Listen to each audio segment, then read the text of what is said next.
Hello friends and students, welcome to my YouTube channel. आज फिर हम डिस्कस कर रहे हैं इकोनॉमिक्स के कुछ टॉपिक्स के बारे में। इकोनॉमिक्स के पहले वीडियोस में हमने कुछ इंट्रोडक्शन टू मैक्रो इकोनॉमिक्स के बारे में देखा, और ये जो वीडियो है ये है national income and it's measurement के बारे में। बहुत इंपॉर्टेंट टॉपिक है और बहुत ज़्यादा क्वेश्चन इस टॉपिक से आते हैं। थोड़ा कन्फ्यूज़न भी होता है कि नेशनल इनकम क्या है, इसे कैसे कैलकुलेट की जाती है और उसको मेज़र कैसे किया जाता है। इसके बारे में सबसे पहले कुछ टर्मिनोलॉजीज़ को समझना होगा, उसके बाद हम आगे वीडियोज़ में बात करेंगे कि इसको कैसे कैलकुलेट करते हैं और इसके एग्रीगेट्स क्या हैं। सबसे पहले आपको समझना है कि नेशनल इनकम क्या है। नेशनल इनकम यानी राष्ट्रीय आय। क्या लिखा हुआ? It is the sum total of factor income accruing to the normal resident of a country within the domestic territory of a country and from the rest of the world. यानी sum total income, factor income क्या कहलाती है? जैसे rent के रूप में income मिली, salary के रूप में इनकम मिली। जैसा मैंने आपको 2 सेक्टर मॉडल में बताया कि हम लैंड, लेबर, कैपिटल और एंटरप्रेन्योर्स देते हैं, तो हमको रेंट, सैलरी, इंटरेस्ट और प्रॉफिट मिलता है।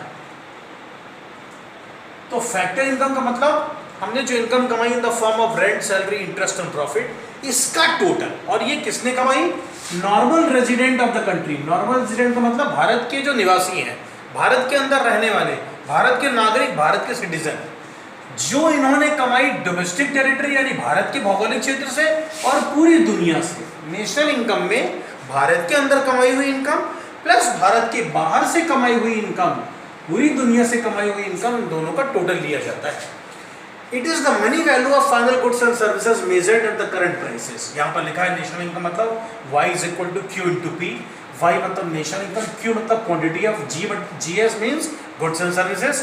एंड गुड्स एंड सर्विसेज को जब प्राइसेस से मल्टीप्लाई कर देंगे तो एक मॉनेटरी वैल्यू, एक क्वांटिटेटिव वैल्यू आएगी, जिसको कि हम नेशनल इनकम बोलते हैं। जैसे मान लीजिए हमने किसी कंट्री में 10,000 टीवी बनाई और 10,000 टीवी में की कीमत 10,000 है, तो 10,000 इंटू 10,000, ये यानी कि क्वांटिटी और प्राइस, इसको मल्टीप्लाई कर देंगे तो हमारी नेशनल इनकम यानी राष्ट्रीय आय आ जाएगी। तो ध्यान रखिए, राष्ट्रीय आय एक फैक्टर इनकम है जो रेंट, वेजेस, इंटरेस्ट और प्रॉफिट के द्वारा लोगों के नॉर्मल रेजिडेंट्स के द्वारा कमाई गई भारत के भौगोलिक क्षेत्र में यानी डोमेस्टिक टेरिटरी में, as well as from the rest of the world यानी पूरी दुनिया से। इसका टोटल कर देंगे तो हमको देश की राष्ट्रीय आय यानी नेशनल इनकम आ जाएगी।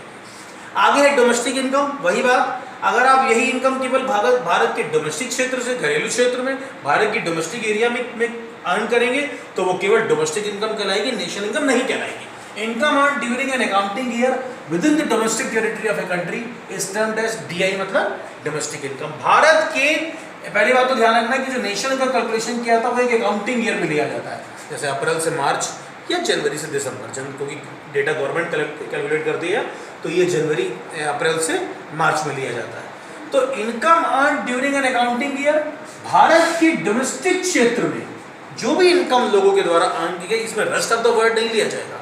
हम केवल भारत जहाँ तक फैला, कश्मीर से कन्याकुमारी, ईस्ट से वेस्ट, जहाँ जहाँ भारत के भौगोलिक क्षेत्र है, वहाँ पर जो भी लोग जो भी काम कर रहे हैं, फार्मिंग कर रहे हैं, मैन्युफैक्चरिंग कर रहे हैं, सर्विसेज प्रोवाइड कर रहे हैं, जिस भी तरीके से इनकम का अर्न कर रहे हैं उसका टोटल हम कर लेंगे तो डोमेस्टिक इनकम मतलब घरेलू इनकम आएगी। नेशनल इनकम से ये अलग है। क्वेश्चन अक्सर पूछा आता है कि नेशनल इनकम डोमेस्टिक इनकम में क्या अंतर है। National income includes income earn from the rest of the world, while domestic income includes only income earn with in the domestic territory. अगला टॉपिक है डेप्रिसिएशन का। हम जानते हैं, पिछले वीडियो में भी हमने बताया कि जब हम कोई मशीनरी यूज करते हैं तो उसके नॉर्मल वियर एंड टियर जो होता है, नॉर्मल उसमें जो डेप्रिसिएशन होता है, उसमें गिरावट होती है उसकी वैल्यू में, वो डेप्रिसिएशन होता है। आपको पता है ग्रॉस से, किसी भी चीज़ की ग्रॉस वैल्यू से नेट वैल्यू में जाने में हमको डेप्रिसिएशन माइनस करना होगा और नेट से ग्रॉस में आने की हमको डेप्रिसिएशन प्लस करना होगा। जैसे NDP दिया है, आपको GDP पे आना है तो नेट डोमेस्टिक प्रोडक्ट से GDP पे आना, डेप्रिसिएशन जोड़ेंगे, और GDP से NDP पे जाना है तो आपको डेप्रिसिएशन माइनस करना पड़ेगा। तो डेप्रिसिएशन का रोल इस पूरे चैप्टर में है। क्या मतलब, जो आप असेट्स यूज कर रहे हैं, वो जो घिस रही है, डेप्रिशिएट हो रही है, उसकी वैल्यू इसके अंदर आएगी, वो डेप्रिसिएशन कहलाता है, और उसका यूज होता है ग्रॉस से नेट वैल्यू को कैलकुलेट करने में। टॉपिक है नेट इनडायरेक्ट टैक्सेस का। ये बहुत इंपॉर्टेंट टॉपिक है। ये क्वेश्चन जो हम लगाते हैं, न्यूमेरिकल्स लगाते हैं, तो इसका बहुत ज़्यादा यूज करते हैं। Net indirect taxes means it is the difference between indirect taxes and subsidies. Indirect taxes और सब्सिडीज के अंतर को हम NIT बोलते हैं। इनडायरेक्ट टैक्सेस क्या होते हैं? जैसे कि सेल्स टैक्स है या कस्टम ड्यूटी है या एक्साइज ड्यूटी है, जो प्रोडक्ट की कॉस्ट को बढ़ाती है उसे नेट इनडायरेक्ट टैक्सेस कहते हैं। वो प्रोडक्ट की कॉस्ट में जुड़ी होती है। और सब्सिडी सरकार के द्वारा दी जाती है, ये प्रोडक्ट की कॉस्ट को कम करती है, हल्का सस्ता करती है, उसकी प्रोडक्ट की कॉस्ट को कम करती है। क्योंकि जब सब्सिडीज मिलती है तो हमको वो चीज़ें चीपली अवेलेबल होती है, तो कॉस्ट में कमी आती है। जब इनडायरेक्ट टैक्सेस और सब्सिडीज का हम अंतर करेंगे तो एनआईटी नेट इनडायरेक्ट टैक्सेस आएगा। अब इसका यूज कहाँ करते हैं? फैक्टर कॉस्ट से मार्केट प्राइस पे जाने के लिए में हम एनआईटी को प्लस करते हैं। प्लस करने का मतलब क्या है? इन दोनों का डिफरेंस। जैसे 100 इनडायरेक्ट टैक्सेस है, 20 सब्सिडीज है, दोनों का डिफरेंस आएगा 80, तो हम 80 इसमें जोड़ देंगे। और जब मार्केट प्राइस से फैक्टर कॉस्ट में जाना होता तो एनआईटी को हम माइनस करेंगे, उसे हम डिडक्ट करेंगे। जैसे मान लीजिए हमारे पास जीडीपी एफसी है, हमको जीडीपी एमपी निकालना है, तो जीडीपी एफसी में हम क्या करेंगे? एनआईटी प्लस कर देंगे, क्योंकि वो पॉजिटिव वैल्यू है, तो जीडीपी एमपी आ जाएगा। ऐसे ही एनडीपी मान लीजिए, एनडीपी एमपी है हमारे पास, मार्केट प्राइस है, एनडीपी एमपी में हम एनआईटी माइनस कर देंगे, तो हमारे पास एनडीपी एफसी आ जाएगा। मार्केट प्राइस से हम किस पे चले आएंगे? एफसी पे। तो यहां पर इनडायरेक्ट टैक्सेस और सब्सिडीज का जो डिफरेंस है, एक्चुअली प्रॉब्लम ये है जब हम इसको निकालते हैं मार्केट प्राइस और फैक्टर कॉस्ट का डिफरेंस क्या आता है कि जो हमने गुड्स एंड सर्विसेज प्रोड्यूस की उतनी ही हमने लोगों की पॉकेट में इनकम जनरेट करी in the form of rent, wages, interest and profit. तो दोनों का जो कैलकुलेशन है वो सेम होना चाहिए, लेकिन डिफरेंस कहां आएगा? फैक्टर कॉस्ट में हमने इनडायरेक्ट टैक्सेस और सब्सिडीज का ट्रीटमेंट नहीं किया, लेकिन मार्केट प्राइस में किया। मार्केट प्राइस में जब गुड्स एंड सर्विसेज प्रोड्यूस की तो इनडायरेक्ट टैक्सेस भी उसके अंदर जुड़ा है और सब्सिडीज भी उसके अंदर माइनस की हुई है। और फैक्टर कॉस्ट में ऐसा ट्रीटमेंट नहीं किया हुआ है, इसीलिए हम क्या करते हैं? फैक्टर कॉस्ट में हमने प्योर इनकम जनरेट कराई, मार्केट प्राइस में ये चीजों का भी ट्रीटमेंट किया इनकम के अलावा, जनरेट कराने के अलावा।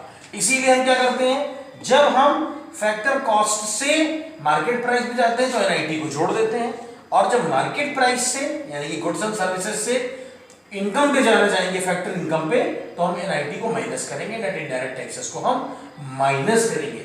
माइनस करने का मतलब ये होता है इनडायरेक्ट टैक्सेस को माइनस करना है, सब्सिडीज को प्लस करना है। ये माइनस का मतलब है। प्लस का मतलब क्या है कि इनडायरेक्ट टैक्सेस को प्लस करना है, सब्सिडीज को माइनस करना, क्योंकि ये पॉजिटिव वैल्यू और ये बड़ा है और ये छोटा है। इसलिए ध्यान रखिए, क्वेश्चंस में इसका बहुत यूज होता है। डायरेक्ट हमको जब नेशनल इनकम निकालनी होती है तो हमको एनएलपी एफसी पे जाना होता है, और हमारे पास डेटा अगर एमपी का दिया होता है तो उसको एफसी पे कन्वर्ट करने के लिए एनआईटी का ट्रीटमेंट करते हैं, नेट इनडायरेक्ट टैक्सेस का ट्रीटमेंट करते हैं। Net factor income from abroad, अगला टॉपिक है एनएफआईए। जैसे मान लीजिए भारत के बाहर से जो इनकम हमने अर्न की और भारत के बाहर जो हमने इनकम जनरेट कराई, भारत के बाहर जो पैसा गया, इन दोनों का डिफरेंस एनएफआईए कहलाता है।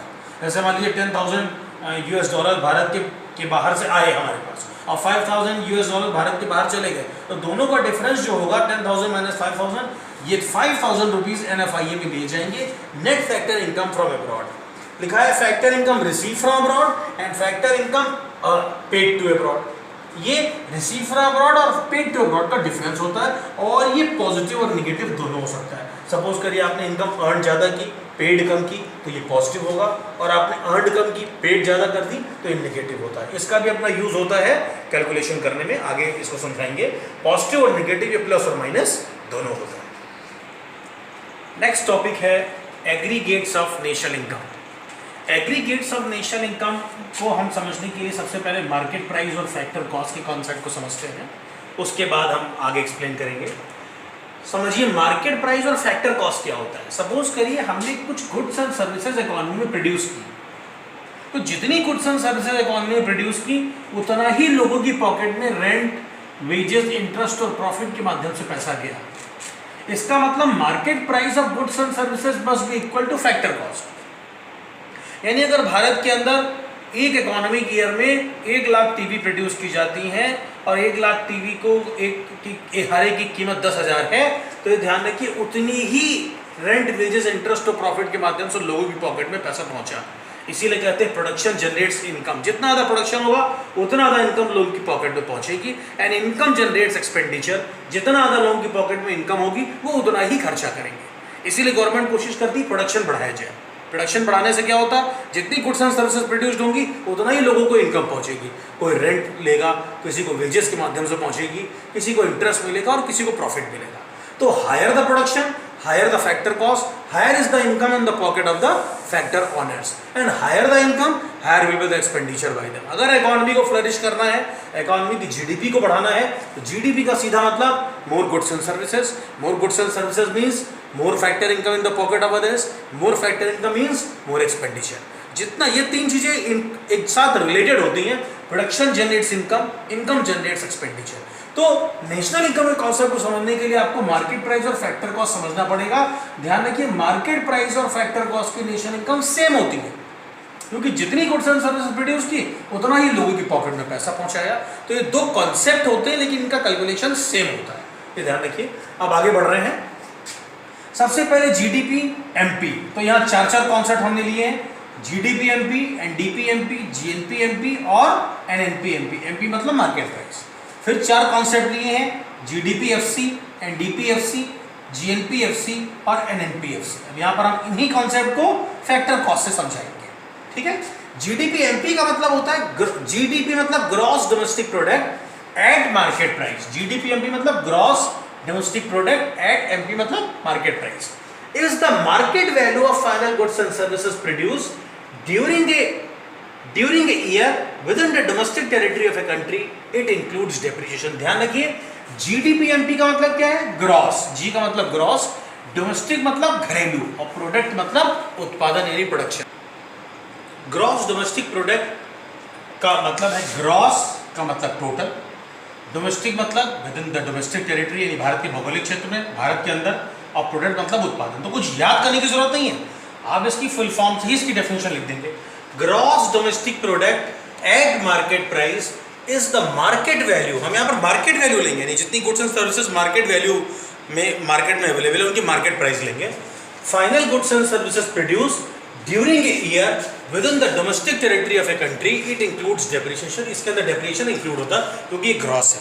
मैंने पहले ही बताया आपको, ग्रॉस से नेट पे जाने के लिए डेप्रिसिएशन माइनस करते हैं, इसमें डेप्रिसिएशन इंक्लूड है। तो जीडीपी कोई पूछे क्या है, भारत के अंदर जितनी भी गुड्स एंड सर्विसेज प्रोड्यूस की जाती है इसका मार्केट प्राइस अगर हम टोटल कर लें, वो भारत के अंदर एक अकाउंटिंग ईयर में जो उसका मार्केट प्राइस होगा, जितनी गुड्स एंड सर्विसेज प्रोड्यूस की जाती वो जीडीपी कहलाएगा, ग्रॉस डोमेस्टिक प्रोडक्ट। अब अगला टॉपिक है NDP, net domestic product at market price. तो सिंपल सी बात है, मैंने पहले बताया ग्रॉस से नेट पे जाने के लिए आपको डेप्रिसिएशन माइनस करना पड़ेगा।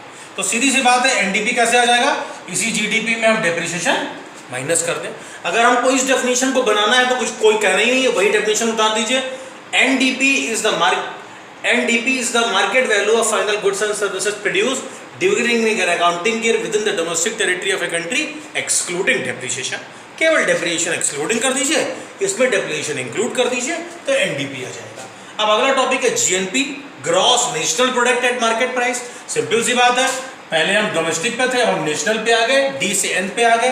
सिंपल सी बात है, इसी जीडीपी एमपी में आप एनएफआईए जोड़ दीजिए, net factor income from abroad. पहले वीडियो में भी बताया, इससे पहले भी मैंने आपको बताया, net factor income from abroad का मतलब भारत के बाहर से जो इनकम जनरेट की वो आप जीडीपी में जब जोड़ देंगे तो ये आपका जीएनपी हो जाएगा। आप डोमेस्टिक से नेशनल पे आ जाएंगे, ग्रॉस नेशनल प्रोडक्ट। कुछ याद करने की जरूरत नहीं, अगर आप इसको इलेबोरेट करेंगे उसी से डेफिनेशन बन जाएगी। अब अगर आप यही डेफिनेशन उतार दीजिए पूरी जीडीपी वाली और लिख दीजिए inclusive of net factor income from abroad, तो ये डेफिनेशन बन जाएगी जीएनपी। अगला टॉपिक है NNP at MP. NNP MP net national product, net भी है और नेशनल भी है। इसका मतलब जीडीपी में नेट पर पहुंचने के लिए डेप्रिसिएशन माइनस कर दें और दूसरे नेशनल में पहुंचने के लिए एनएफआईए जोड़ दें, तो सीधी सी बात है, एनएनपी एमपी निकालने के लिए डेप्रिसिएशन माइनस होगा और एनएफआईए जोड़ा जाएगा। अगर कोई पूछता है एनएनपी एमपी की डेफिनेशन क्या है, तो पूरी जीडीपी की डेफिनेशन उतार दीजिए और कह दीजिए excluding depreciation and including NFIA, net factor income from abroad. अगले टॉपिक की तरफ बढ़ रहे हैं। जैसे ये चार टॉपिक है वैसे ये टॉपिक फैक्टर कॉस्ट के हैं। जीडीपीएफसी सिंपल सी डेफिनेशन है, यहां हमने कहा market price of goods and services, क्योंकि ये मार्केट प्राइस वैल्यू था। अब हम कहें फैक्टर कॉस्ट, तो सिंपल सी बात है, income generated to factors of production. Gross domestic product at factor cost, FC आ गया, is the sum total of factor income generated. किसको किस फॉर्म में, रेंट, वेजेस, इंटरेस्ट और प्रॉफिट के माध्यम से।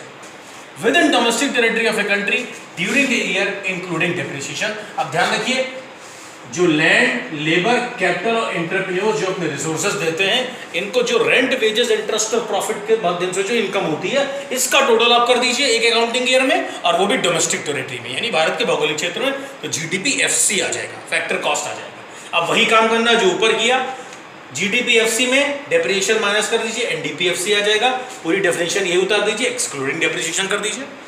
जीएनपी में, जीडीपी-एफसी में NFIA, net factor income from abroad, Bharat के अंदर से आप कमा रहे हैं रेंट, वेजेस, इंटरेस्ट और प्रॉफिट के माध्यम से, भारत के बाहर से आप कमा रहे हैं। बहुत सारे इंजीनियर्स हैं, बहुत सारे डॉक्टर्स हैं जिनको भारत के बाहर से भी इनकम होती है, तो NFIA, net factor income from abroad कर देंगे। एनएनपीएफसी में हम क्या करेंगे, जीडीपी-एफसी में वही काम, डेप्रिसिएशन माइनस कर देंगे और एनएफआईए जोड़ देंगे। ध्यान रखिए, जब आपसे कोई कहे कि नेशनल इनकम क्या होती है, तो सही मायनों में नेशनल इनकम एनएनपीएफसी ही होती है। ये ध्यान रखिए, आपको इन किसी भी कॉन्सेप्ट में जब न्यूमेरिकल्स आते हैं इस चैप्टर के अंदर, तो जब कोई कहता है क्वेश्चन में कि नेशनल इनकम निकालिए, और अगर आपको एमपी दिया है, तो एमपी से आप क्या करेंगे, एफसी पे पहुंच जाएंगे, फैक्टर कॉस्ट पे पहुंच जाएंगे। कैसे?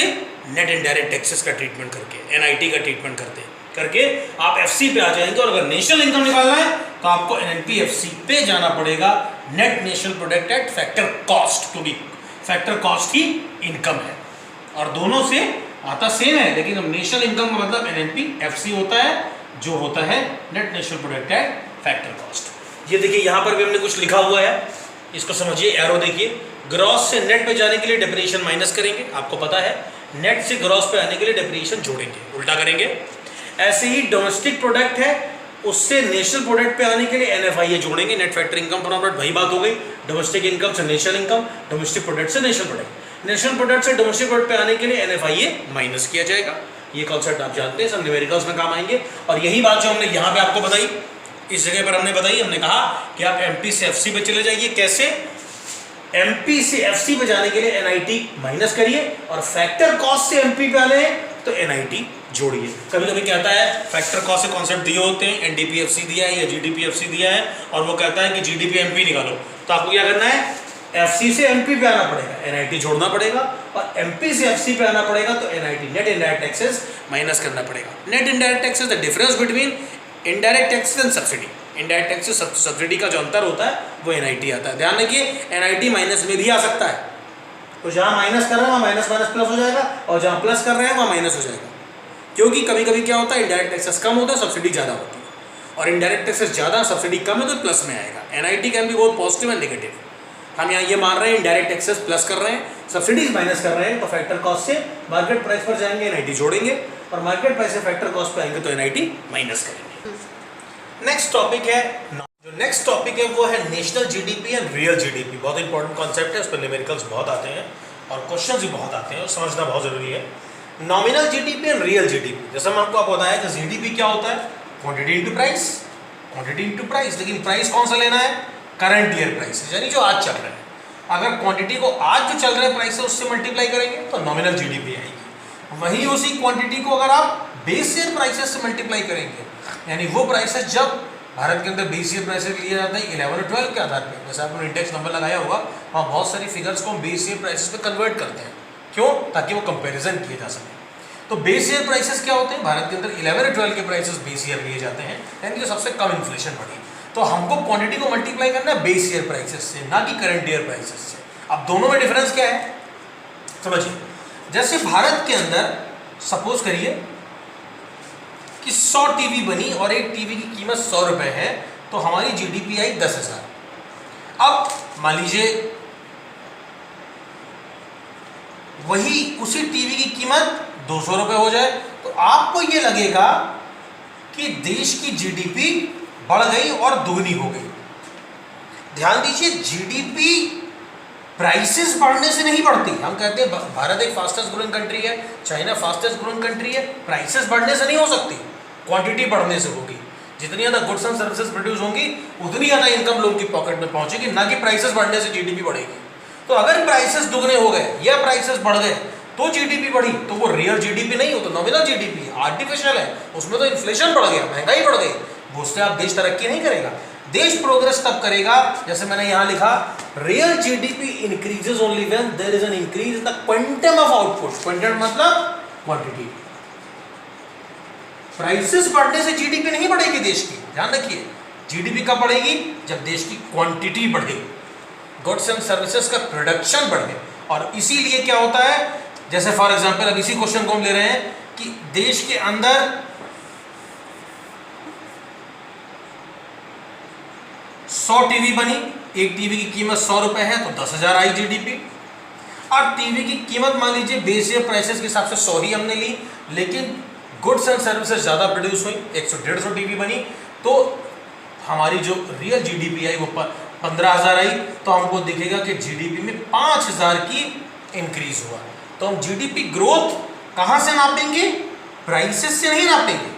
जीडीपी ग्रोथ हम नापेंगे increase in the quantity of output, कितनी goods and services extra produce की, जिसको हम रियल जीडीपी बोलते हैं। तो ध्यान रखिए, रियल जीडीपी में हमको जो प्राइसेस लेने हैं वो करंट ईयर नहीं लेने हैं, बेस ईयर प्राइसेस लेने हैं। और देश के अंदर जीडीपी जो निकाला जाता है वो इसी आंकड़े से निकाला जाता है, ना कि ऐसे, क्योंकि ये तो आर्टिफिशियल है, इसमें तो हमको ग्रोथ दिखेगी लेकिन बढ़ रहा है प्राइसेस, क्वांटिटी नहीं बढ़ रही है। अगर देश की तरक्की को देखना है तो हमको देखना पड़ेगा increase in quantity, increase in quantity, quantum of output.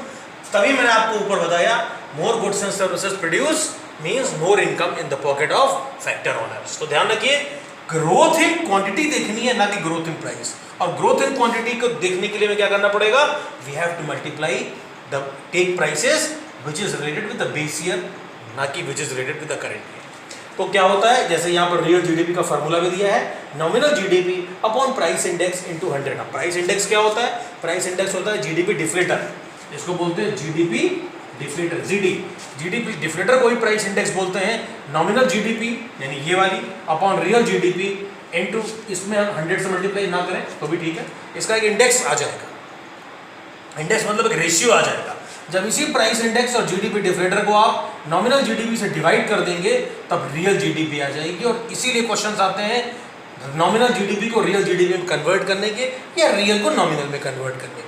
तो उसके लिए आपको जीडीपी डिफ्लेटर निकालना पड़ेगा, प्राइस इंडेक्स निकालना पड़ेगा, और इससे आप अपने और भी बहुत सारे फार्मूले बना सकते हैं। जैसे प्राइस इंडेक्स इसके नीचे ले आएंगे, नॉमिनल के नीचे रियल ले आएंगे, प्राइस इंडेक्स को उधर ले जाएंगे, तो ये वाला फार्मूला बन जाएगा। ऐसे ही नॉमिनल के लिए भी आप इसको मल्टीप्लाई कर देंगे तो बहुत सारे फार्मूले आपके तैयार हो जाएंगे। तो मेन है रियल जीडीपी और नॉमिनल जीडीपी के अंतर को समझना और उसको कैसे कैलकुलेट करते हैं, इस चीज़ को समझना। अगला जो हम आपको पिक्चर शो करने जा रहे हैं, हम वो दिखाने जा रहे हैं कि वो पॉइंट्स या वो चीज़ें जो कि जीडीपी के कैलकुलेशन में नहीं ली जाती हैं, उसको आपको शो करने जा रहे हैं।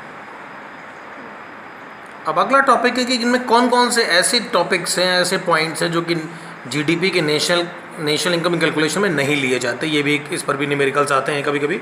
Expenditure on maintenance of fix capital, fix capital जितनी भी होगी, जैसे कि लैंड, बिल्डिंग, फर्नीचर, मशीनरी, इसके मेंटेनेंस में जो खर्चा होगा वो जीडीपी में कैलकुलेशन में नहीं लिया जाएगा। Purchase of immediate intermediate consumption यानी कि रॉ मटेरियल की वैल्यू तो माइनस की ही जाएगी, ये आप जानते हैं। Festive gifts to employees, gift from the rest of the world, बहुत सारे फेस्टिवल पे गिफ्ट्स आप देते हैं एम्प्लॉइज़ को, या पूरी दुनिया से जो आपको गिफ्ट्स मिलते हैं जीडीपी में कैलकुलेट या जोड़े नहीं जाएंगे। Payment of loan instalment taken for marriage, marriage वगैरह के लिए जो लोन इंस्टॉलमेंट आपने ली, लोन लिया और उस पर जो इंस्टॉलमेंट का पेमेंट कर रहे हैं वो जीडीपी में नहीं आएगा। मैरिज ऑफ ए डॉटर पे जो खर्चा है वो भी नहीं आएगा जीडीपी में।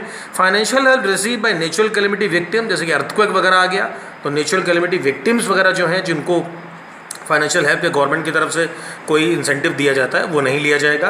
Price won in lottery, interest on public डेब्ट, old age pension, family pension, किसी भी तरीके का ट्रांसफ़र पेमेंट नहीं लिया जाएगा क्योंकि ये ट्रांसफ़र इनकम होती है, जैसा यहाँ पर भी लिखा गया है।